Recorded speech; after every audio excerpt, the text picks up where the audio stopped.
Hello అండి, అందరికీ నమస్తే. ముందుగా నాదొక చిన్న రిక్వెస్ట్ అండి. డైలీ సీరియల్ అప్డేట్స్ కోసం మన ఛానల్ని సబ్స్క్రైబ్ చేసుకోండి. నచ్చితే లైక్ చేయండి, షేర్ చేయండి. ఇక ఈరోజు ఎపిసోడ్లోకి వెళ్ళిపోతే అమర్, మనోహరి ఇద్దరు బయట లాన్లో మాట్లాడుకుంటూ ఉంటారు. ఇక అమరేమో అరుంధతి చావు దగ్గర నుండి సరస్వతి గారి యాక్సిడెంట్ వరకు అన్నింటికి ఏదో లింక్ ఉంది. ఇదంతా ఎవరో నా పక్కనే ఉండి కావాలని చేస్తున్నారు. ఈసారి నా ఫ్యామిలీ జోలికి కానీ నా పిల్లల జోలికి కానీ ఎవరైనా వస్తే చంపేస్తానని చెప్పేసి అమర్ అక్కడ నుండి కోపంగా వెళ్ళిపోతాడు. అప్పుడే ఆరు మనో దగ్గరికి వచ్చి, చూసావు కదా ఎవరో పిల్లల జోలికి వస్తున్నారు అని ఆలోచన వస్తేనే ఆయన ఏం చేస్తా అంటున్నారో వింటున్నావు కదా, అలాంటిది నువ్వు ఆయన మోసం చేసి పెళ్లి చేసుకొని పిల్లలకి దూరం చేయాలని అనుకుంటున్నావని కనిపెట్టే లోపే ఇక్కడ నుండి వెళ్ళిపోమాను, ఈ ఇంటి నుంచి దూరంగా వెళ్ళిపో అంటూ అక్కడ నుండి బాధపడుతూ వెళ్ళిపోతుంది. అంతలో లీలా మనోహరి దగ్గరికి వచ్చి, ఏంటమ్మా ఇది, మీరేమో సార్తో జతకట్టాలని ప్రపంచంతో యుద్ధం చేస్తుంటే ఆయన ఏంటి మీ మీద యుద్ధం ప్రకటించేశాడు అంటుంది. ఇంకా అంతలో మనోహరి, మాటలతో మాయ చేయాలి, మనసు గెలుచుకోవాలి అనుకున్నాను, కానీ దానికి టైం లేదు లీలా. రేపే అమర్కు నాకు పెళ్ళికి ముహూర్తాలు పెట్టించాలి. రేపే అమర్ నన్ను పెళ్లి చేసుకుంటానని అందరి ముందు చెప్పేలా చేయాలి అని మనోహరి అంటుంటే, లీలా ఏంటమ్మా మీరు చెప్పేది, రేపే అమరేంద్రయ్య గారిని పెళ్ళి కొప్పిస్తారా, ఎలాగమ్మా అంటుంటే, ఏం చేస్తే అమర్ నా మెడలో తాళి కట్టి తన లైఫ్లోకి ఆహ్వానిస్తాడో నాకు బాగా తెలుసు అని చెప్పేసి మనోహరి లీలాతో అంటూ ఉంటుంది. రేపు చూస్తావు కదా నేను ఆడించే ఆటలో అమర్ని ఎలా బంధిస్తానో అని మనోహరి అక్కడి నుండి వెళ్ళిపోతుంది. ఇక లీలా ఏమో పద్మవ్యూహం నిండైనా బయటపడచ్చు, కానీ ఈవిడ వేసిన ప్లాన్లో ఇరుక్కుంటే బయటపడడం చాలా కష్టం. ఈవిడ ఇంత ఖచ్చితంగా చెప్తుంది అంటే పక్కా ఏదో పెద్ద ప్లానే వేసింటుంది అని లీలా అనుకుంటుంది. ఇక మంగళ కాళీ దగ్గరికి వచ్చేసి, నిన్న అనగా అరెస్ట్ చేస్తే ఇప్పుడే వచ్చేదాన్ని కాళీ అంటుంటాడు.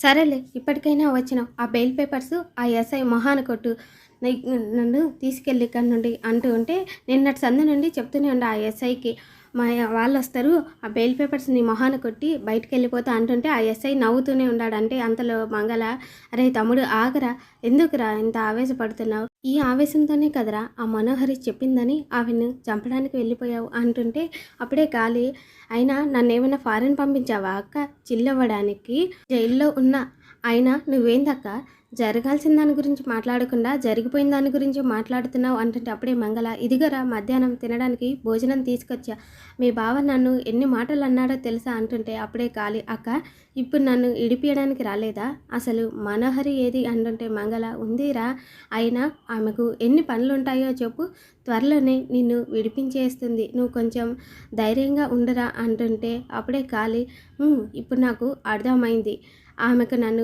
ఇడిపించే అవసరమే లేదు, నువ్వు ఆమెతో చేతులు కలిపినావు, ఇద్దరు కలిసి నన్ను సైడ్ చేద్దామని చూస్తున్నారా అంతే కదా అంటుంటే, అప్పుడే మంగళ, ఒరేయ్ పిచ్చి పట్టిందా, ఎన్నేళ్ళ నుంచి నన్ను చూస్తున్నావు, నా సంగతి తెలీదా అంటుంటే, అప్పుడే కాళీ, తెలుసు కాబట్టే ఇలా మాట్లాడుతున్నా, నీకు నీ తర్వాతనే ఎవరైనా ఆ రోజు ఈ పని చేయను అంటే నాతో కథలు చెప్పించి నాతో ఈ పని చేయించి ఇప్పుడు మళ్ళీ కథలు మాట్లాడుతుందా, నా జోలికి వస్తే ఏమవుతుందో ఆ మనోహర్కి తెలియాలి అంటుంటే, అప్పుడు మంగళ, ఒరే తమ్ముడు నువ్వు ఇట్లా పంచాయతీ తెచ్చి పెట్టకరా, నీకు దండం పెడతాను, మన టైము అస్సలు మంచిగా లేదు అంటుంటే, అప్పుడే కాలే, సర్లే ఒకసారి ఫోన్ ఇవ్వు, అర్జెంటుగా ఒకసారి ఫోన్ చేసుకోవాలి అని చెప్పేసి లోపలికి వెళ్ళిపోయి బాగీకి ఫోన్ చేస్తూ ఉంటాడు. అప్పుడే బాగి వాళ్ళ నాన్నని తీసుకొని బయటికి వెళ్తూ ఉంటుంది.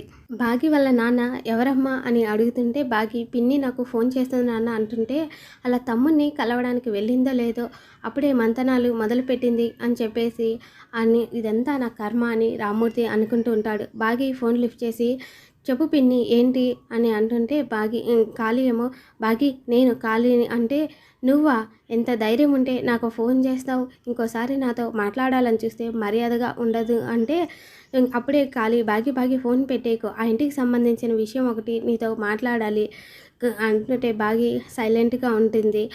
హలో హలో బాగి వింటున్నావా అంటుంటే, మనోహరి గురించి నీకు ఒక విషయం చెప్పాలి, నువ్వు నన్ను కలిస్తే జరిగిందంతా చెప్తాను బాగి, ఒక్కసారి నన్ను కలు అంటుంటే అప్పుడే బాగి ఇచ్చి, ఇంత జరిగినా కూడా నువ్వు మారలేదు మామయ్య, నీలాంటి వాళ్ళతో మాట్లాడుతున్నా చూడు నాదే తప్పు అంటుంటే అప్పుడే రామ్మూర్తి ఏంటంట అమ్మ ఎందుకు అంటుంటే, పెళ్లి నాటకం ఫెయిల్ అయింది కదా, అందుకే కొత్త నాటకం మొదలుపెట్టారు, వాళ్ళ గురించి మాట్లాడుకోవడం కూడా వేస్ట్, పదండి నాన్న వెళ్ళిపోదాం అని చెప్పేసి వెళ్తూ ఉంటారు.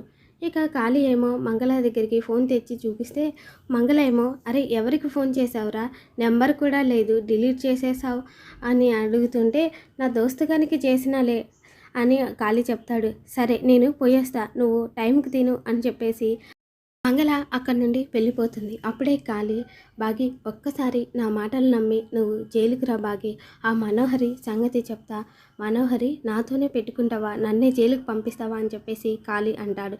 ఇక అంతలో మనోహరి ఒక హోటల్కి వస్తే, నాకు ఒక రూమ్ కావాలి అని, నైస్ హోటల్ ఇది, ఈ హోటల్కి ఓ ప్రత్యేకత ఉంది, పోలీసులు ఇక్కడ రెగ్యులర్గా రైడ్ చేయడం ఈ హోటల్కున్న ప్రత్యేకత అని విన్నాను, బుక్ అయిన కేసులన్నీ కూడా హిస్టరీలో నిలిచిపోయిన కేసులని బయట టాక్ కదా అని చెప్పేసి అంటుంటే అప్పుడే ఆ మేనేజరు, మా హోటల్ గురించి మీకెవరు తప్పుగా చెప్పారమ్మా, తప్పే ఉందండి, కూటి కోసం కోటి విద్యలు, అందులో ఇదొకటి అని చెప్పేసి సైన్ చేయండి మేడం అంటాడు అతను. మేడం అన్నీ తెలిసి పక్కాగా కనుక్కొని ఈ హోటల్కే ఎందుకు వచ్చారు మేడం అని మేనేజర్ అడుగుతుంటే, ఈ హోటల్తో నాకు ఒక అవసరం పడింది థ్యాంక్స్ అని చెప్పేసి మనోహరి లిఫ్ట్లోకి వెళ్ళిపోతూ ఉంటుంది. ఇక అంతలో మంగళ ఫోన్ చేస్తుంది. నేను ఫోన్ చేస్తుంది సాయంత్రం వరకు నేను బిజీగా ఉన్నాను, మాట్లాడడం కుదరదు అని చెప్పడానికే మంగళ అంటుంటే అప్పుడే మంగళ, అమ్మ మా కాళీ మీరు చూడడానికి రాలేదని మస్తు గుస్తవుతుండమ్మా, ఇంకా నా ఫోన్ తీసుకొని ఎవరికో ఫోన్ చేసిండమ్మా, నెంబర్ కూడా డిలీట్ చేశాడమ్మా అని అంటుంటే అప్పుడే మనోహరి, చూడు నన్ను కాదని మీరు ఏమీ చేయలేరని మీ తమ్ముడికి అర్థమయ్యేలా చెప్పు, నేను తర్వాత ఫోన్ చేస్తాను అంటుంటే అప్పుడే మంగళ సరే అనుకొని ఫోన్ పెట్టేస్తుంది. తర్వాత బాగి రామ్మూర్తిని తీసుకొని అమర్ వాళ్ళ ఇంటికి వస్తుంది. అక్కడే లాన్లో ఉన్న ఆరు బాగి అంటూ ఉంటుంది. అంతలో రాతోడు చూసి మిస్ అమ్మ అని వాళ్ళ దగ్గరికి వచ్చేసి, మీ ఆరోగ్యం ఎలా ఉందండి అని అడుగుతాడు.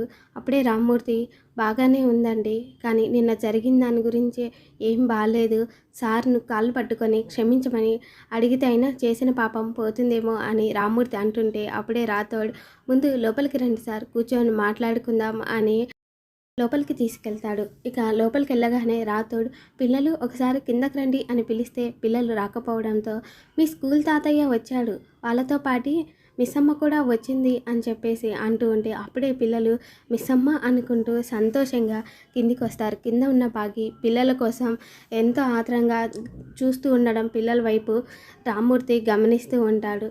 ఇక అప్పుడే అంజు కిందకి వచ్చి, నేను కూడా ఈ మాట చెప్తా అని అనుకోలేదు మిస్ అమ్మ, ఐ మిస్ యూ మిస్ అమ్మ అని పిల్లలందరూ బాగీని హగ్ చేసుకుంటారు. ఇక బాగి కూడా నేను మిమ్మల్ని మిస్ అవుతున్నాను అని చెప్పేసి అంటూ ఉంటుంది. ఇక అంతలో రామ్మూర్తి, రక్త సంబంధం ఉన్న ఏ ప్రేమలు లేని ఈ రోజుల్లో ఏ సంబంధం లేకపోయినా మీ మధ్య ఇంత ప్రేమ ఎలా ఏర్పడిందో అర్థం కావడం లేదమ్మా, నిన్ను చూడగానే పిల్లల కళ్ళలో ఆనందం ప్రేమ చూస్తుంటే పోగొట్టుకున్న బంధం మళ్ళీ దగ్గరైనట్టు అనిపిస్తుందమ్మా అంటుంటే అప్పుడే అందరూ ఒకరినొకరు చూసుకుంటూ హ్యాపీగా ఫీల్ అవుతారు.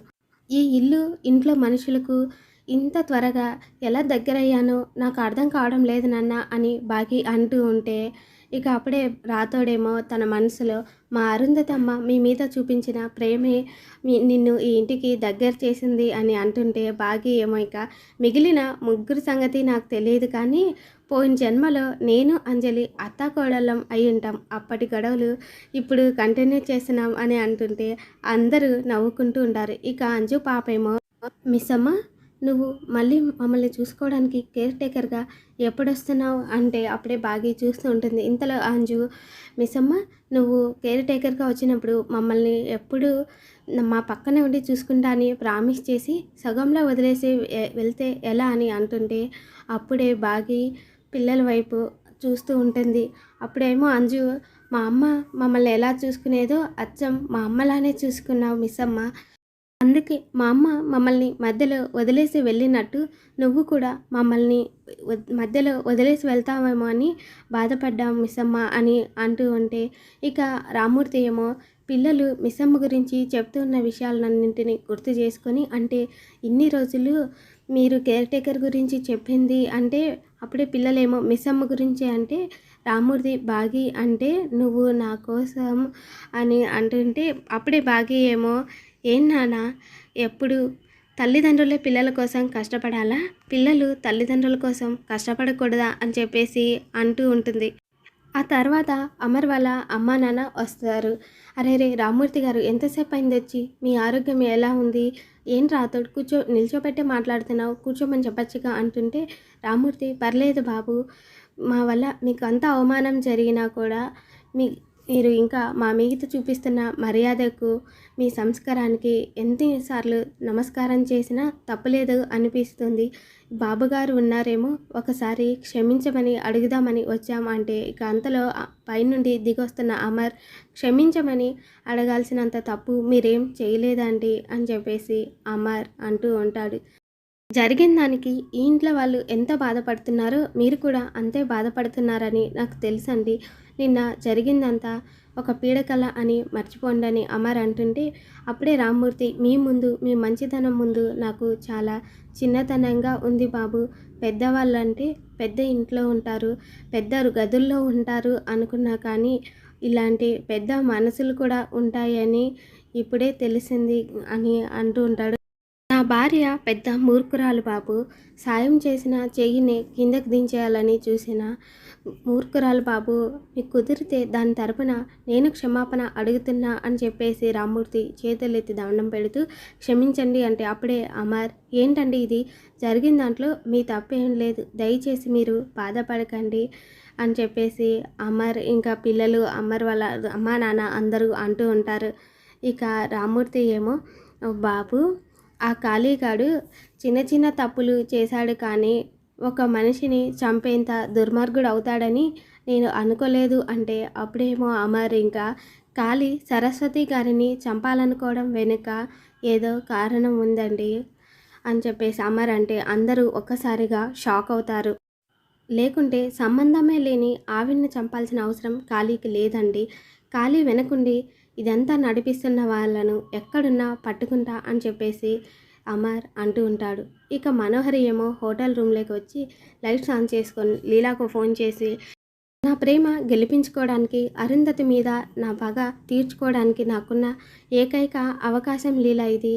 నీ వల్ల ఏ చిన్న పొరపాటు జరిగినా నీ ప్రాణాలు తీసేస్తా అంటుంటే, అప్పుడే లీలా లేదమ్మా చిన్నయ్య గారిని ఎలాగైనా ఆ హోటల్కి వచ్చేలా చేస్తాను అని చెప్పేసి అంటూ ఉంటుంది. ఇక మనోహరి ఏమో సరే జాగ్రత్త అని అంటూ ఉంటే, ఇక అప్పుడే లీలా చిన్నయ్య గారు అంటూ అమర్ దగ్గరికి వెళ్తే, అమర్ ఏమైంది లీలా ఎందుకు అలా అంటున్నావు అంటుంటే, అప్పుడే లీలా మనోహరమ్మ గారు అంటుంటే, ఇక రాతోడేమో అయ్యి కడవలే ఇంత చిన్న వయసులో దేవుడి దగ్గరికి వెళ్ళిపోయిందా అని రాతోడు అంటుంటే, లీలా ఏమో లేదు రాతోడు ఇంట్లో నుంచి వెళ్ళిపోయారు అని చెప్పి అంటుంది.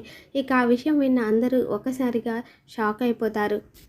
ఇక మనోహరి రాసిన లెటర్ అమర్ చదువుతూ ఉంటాడు. మరి ఏం జరుగుతుంది అన్నది తర్వాత ఎపిసోడ్లో తెలుసుకుందామండి. Thanks for watching.